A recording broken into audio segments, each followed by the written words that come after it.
Ahora nos va a acompañar el doctor Cristian Antonio Nájera, una persona, un profesional maravilloso que siempre ha acompañado a Fundonar en estos procesos, médico cirujano de la Universidad Metropolitana, especialista en gerencia de salud y seguridad social de la Universidad Simón Bolívar, coordinador de la regional número 5, Red de Donación y Trasplantes. Hoy le damos un caluroso aplauso al doctor Nájera, una cordial bienvenida. Sabemos que es un profesional que nos ha acompañado durante todo este trasegar. Bienvenido, doctor Nájera. La palabra es suya, el micrófono y el auditorio lo llaman. Bueno, buen día, gracias. Yo creo que el aplauso se lo merecen los asistentes porque realmente el alma, el corazón del programa lo tienen ustedes. Nosotros simplemente somos un vehículo que se encarga de enlazar los distintos actores que forman parte del programa, pero en realidad son ustedes el motor y el éxito del programa. Vamos a presentar, me pidió Milena que organizara como una presentación de la trazabilidad histórica que hemos tenido en la regional, porque cuando llegué a ella a final del año 2003, realmente registrábamos unos indicadores de trasplante pero muy bajos.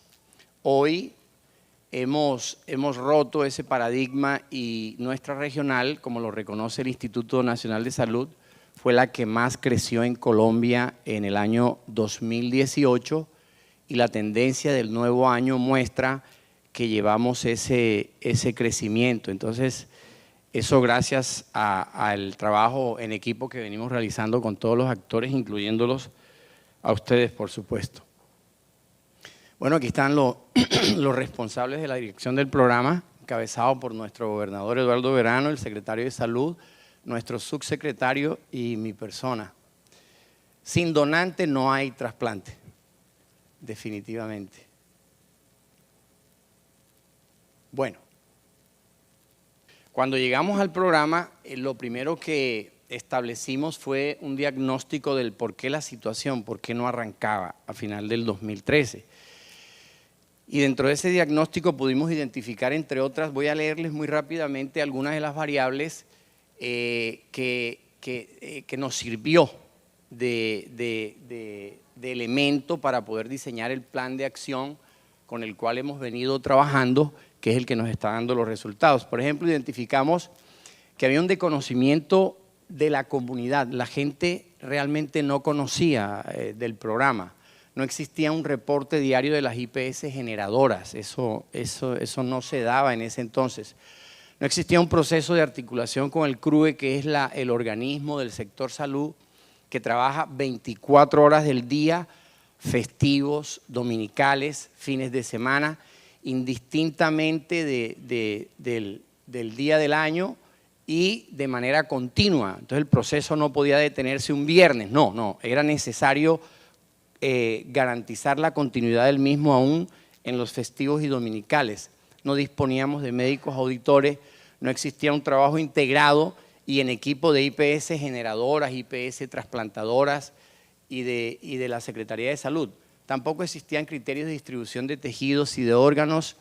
Existían muchas limitantes de disponibilidad de las pruebas de certeza. A veces los médicos en las unidades de cuidados intensivos de pronto al revisar el paciente tenían dudas frente al diagnóstico de muerte encefálica y ya hay disponible en el medio estudios de certeza que permiten verificar que evidentemente hay o no hay circulación cerebral y con eso se demuestra que efectivamente hay muerte encefálica. No existía un cronograma de socialización en colegios, en universidades, en centros asistenciales, etcétera. Había un trato inadecuado o demoras en las urgencias de los pacientes. No hay cosa que frene más el proceso de la donación espontánea de la familia que aquel hecho que el familiar llega a una urgencia de un hospital y de pronto no encuentre un recurso humano que le abra las manos y lo atienda en debida forma, que el familiar note realmente que hay una verdadera diligencia dentro del proceso de atención del usuario, porque cuando hay las demoras o las barreras allí, ya eso se convierte en una barrera y finalmente cuando el paciente llega a una unidad de cuidados intensivos y hace la muerte encefálica, los familiares, en virtud de esas barreras que encontraron, se van a oponer a la donación. Entonces, es un trabajo que poquito a poco hemos ido hilvanándolo con los actores y nos está dando buenos resultados. Y hay demoras en las autorizaciones con las EPS, por eso vamos a mostrarles a ustedes cuál es el trabajo en terreno que nosotros hemos venido haciendo con todos. Se diseña, teniendo en cuenta lo anterior, diseñamos un plan de acción para fortalecerla. Entonces, arrancamos con un proceso agresivo de capacitación para poder llevar a todos los rincones del Departamento del Atlántico el programa.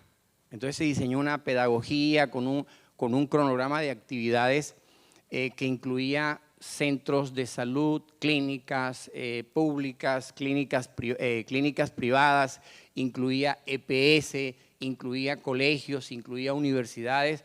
Ahorita se van a dar cuenta que en todos esos recintos hemos estado llevando la promoción del programa. Se desarrolló un proceso de reporte diario de las alertas porque era indispensable que las clínicas, a la luz del artículo 24 del decreto 2493, reportaran los pacientes en condición de muerte encefálica porque eso no se venía dando. Si la regional desconoce que en la clínica tal hay un paciente con muerte encefálica, es imposible que nosotros podamos generar la ruta crítica. Se implementa el programa de auditoría que tampoco existía para poder hacer el seguimiento y la trazabilidad de las funciones que a la luz de la ley debían cumplir las IPS, las EPS y la Secretaría de Salud del departamento, y se diseñaron los procesos y los criterios de distribución. Siguiendo aquí está, por supuesto, ese plan de acción fue aprobado por el Consejo, por el Comité de Trasplantes. Existe un Comité de Trasplantes aquí en el Departamento del Atlántico, integrado por el Secretario de Salud Departamental, por un representante de las EPS, por un representante de las IPS trasplantadoras, por un representante de los usuarios, y ese plan de acción se puso a consideración de ellos. Allí se hicieron algunos ajustes, pero salió la autorización y arrancamos el proceso. El objetivo del proceso, como les decía, era sensibilizar a toda la ciudadanía en general y al recurso humano médico y paramédico de las instituciones de salud, a la comunidad docente, estudiantil, en colegios y universidades, en los contenidos de la 2493 y de la 1805. Antes de la expedición de la ley 1805, el 2493 era como el decreto marco que era como la carta de navegación de la cual nos guiábamos para poder hacer el proceso de socialización. Luego de la salida de la 1805, pues con ella hemos venido adelantando el proceso en todas las entidades. Entonces, comenzamos en los colegios, en los hospitales. Ahí estamos en el Hospital del Uruaco, ahí pueden ver el equipo, en Piojó, en Baranoa, Santa Lucía, Galapa, etcétera, en Manatí, Uciacurí, en fin, arrancamos un proceso arrancamos a socializar. Esas socializaciones que hacemos en los hospitales usualmente las hacemos en las salas de espera, de tal manera que podamos no solo llevar el mensaje al recurso humano médico y paramédico, sino también a los usuarios,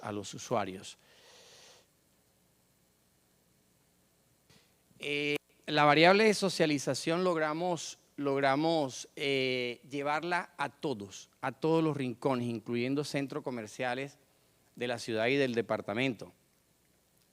Como les decía ahorita, que dentro de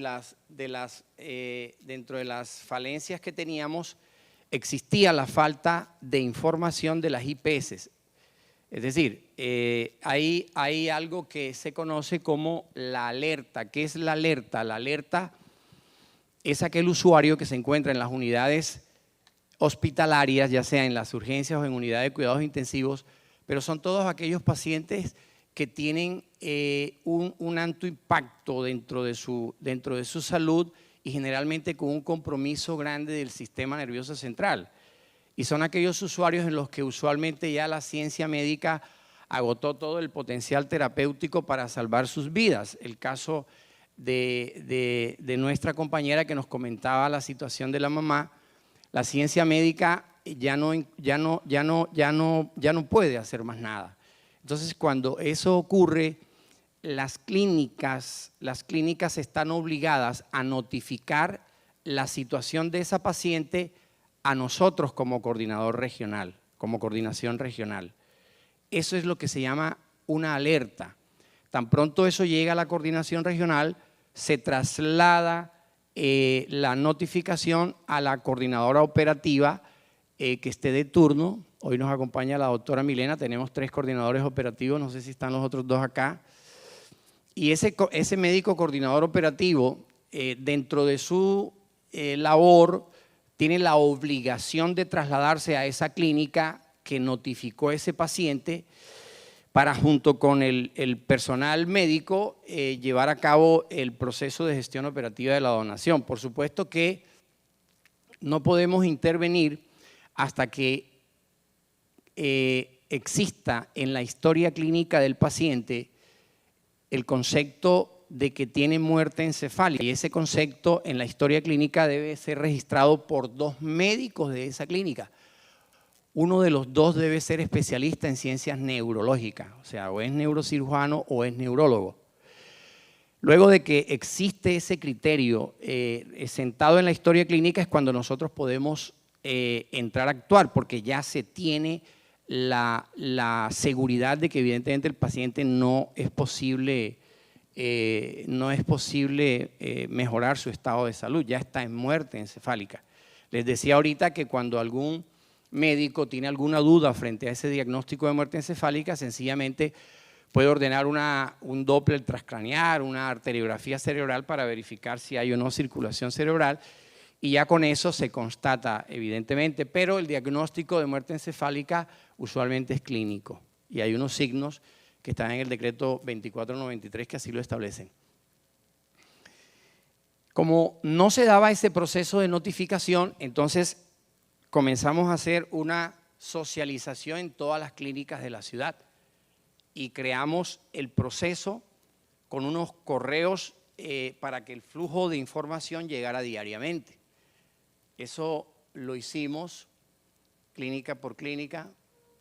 Allí estamos en la clínica Campbell. Ya entonces esa debilidad teníamos que corregirla con los médicos intensivistas y con los médicos de las unidades de cuidados intensivos. Entonces creamos en esas unidades como una bitácora, un libro que dejamos en cada una de las unidades de cuidados intensivos, de tal manera que cuando el equipo médico hace la ronda médica, se registra en esa bitácora que existe un paciente con criterios clínicos de donante potencial.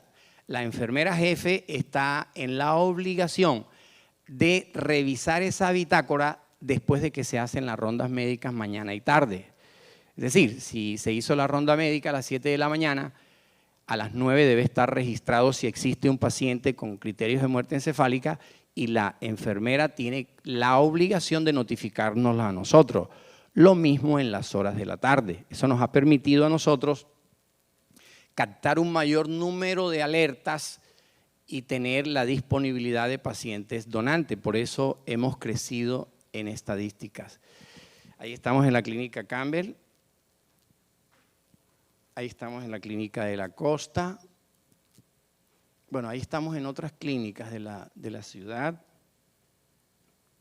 Miren el comportamiento de las alertas. Yo tomé el programa en el 2013, a final. En el 2012 tuvimos, creo que como 20 alertas, más o menos, 15, 20 alertas. En el 2013 alcanzamos a tener subiendo la proporción en la medida en que íbamos capacitando al recurso humano. Porque si no hay alerta, no tenemos donantes. Si no nos notifican, nunca vamos a tener donantes. Si las listas de espera están cada vez más crecientes. Perdón. aquí, y miren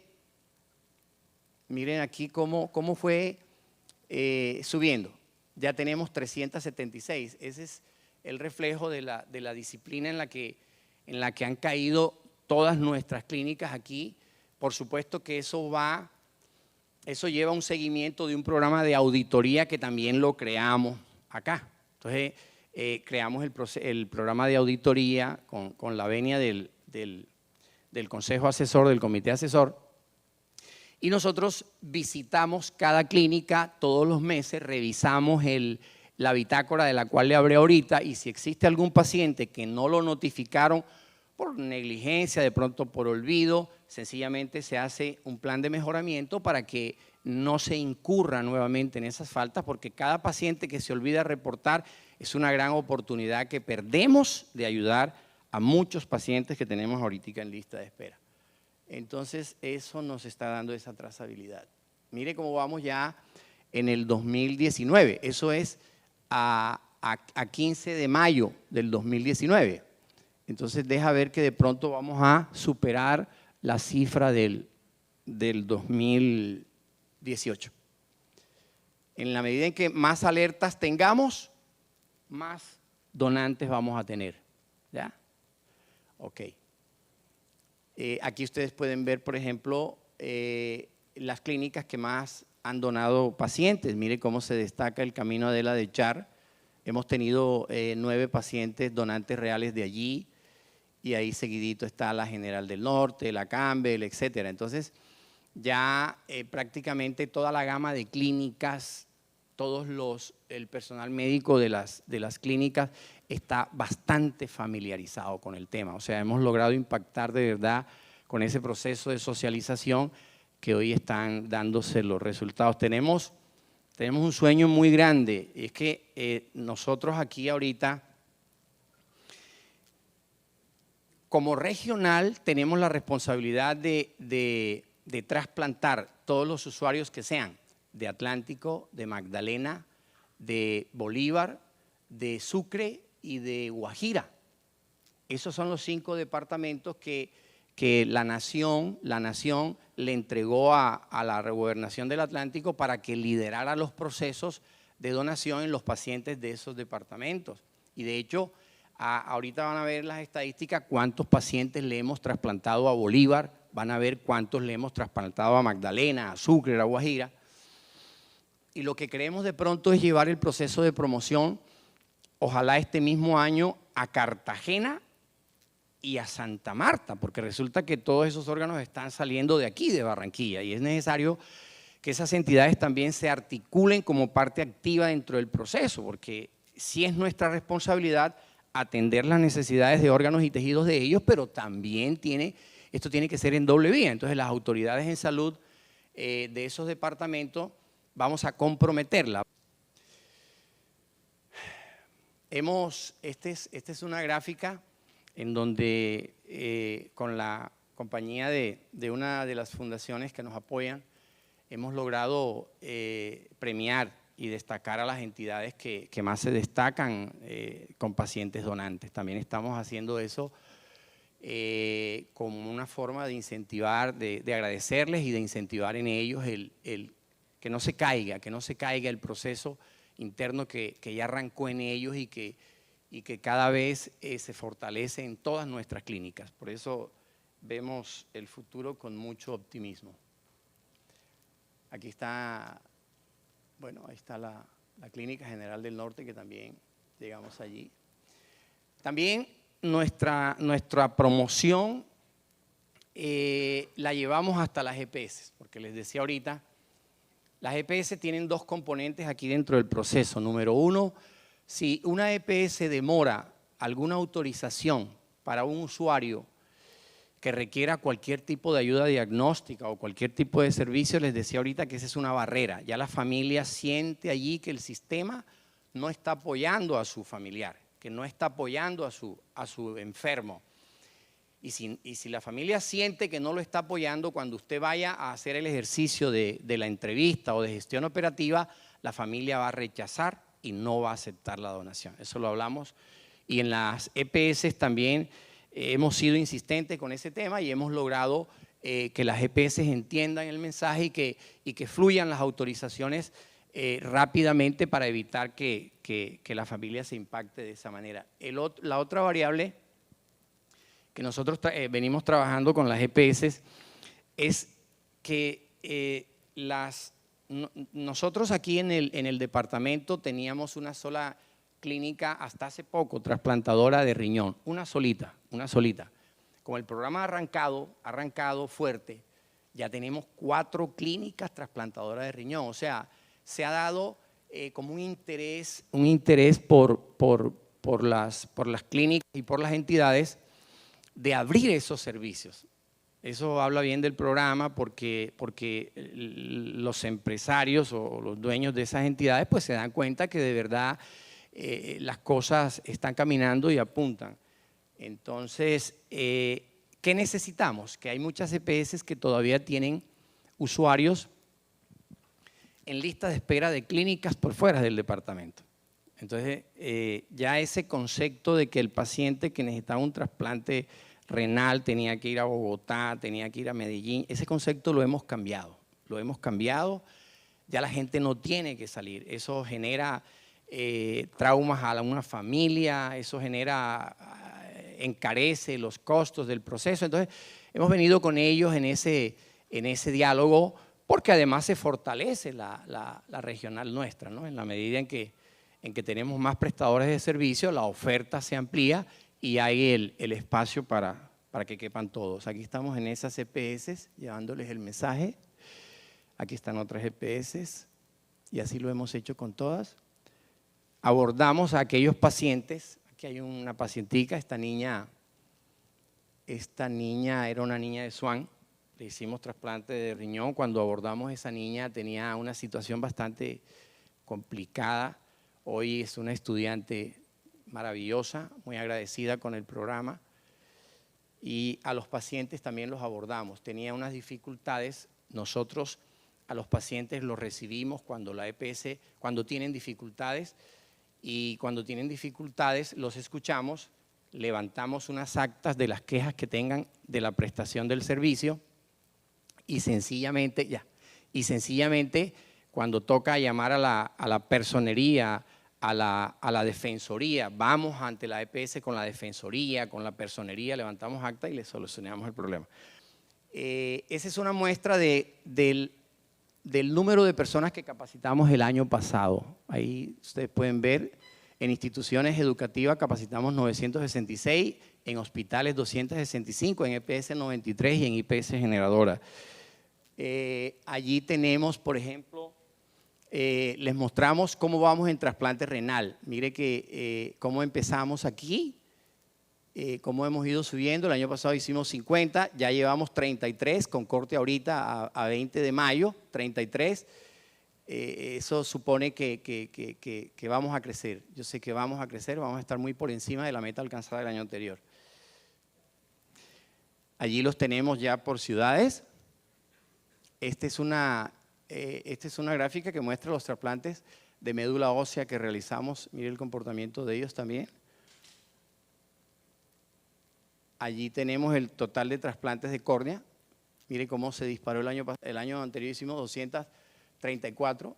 Este es muy importante porque los abuelitos suelen tropezar mucho por los problemas visuales, entonces se fracturan la cadera y vienen los abuelitos, quedan allí en sillas de ruedas, en camas, hacen unas escaras terribles. Bueno, seguimos aquí, los trasplantes osteomuscular. Ahí están las instituciones que forman parte de nuestra red. Les decía ahorita, tenemos, ya son 4 las clínicas trasplantadoras de riñón. Acabamos de ingresar a la Clínica General del Norte. Aquí tenemos las trasplantadoras de córnea. Ya tenemos trasplantadoras de hígado aquí en la Clínica de la Costa y trasplantadoras de pulmón en la Clínica Centro. Tenemos esa gama abierta. Trasplantes de hígado y trasplantes de pulmón ya los vamos a hacer aquí en Barranquilla. Ya están esos servicios listos. Bueno, eso era todo. Mil gracias. Excusen por el tiempo que me excedí un poquito.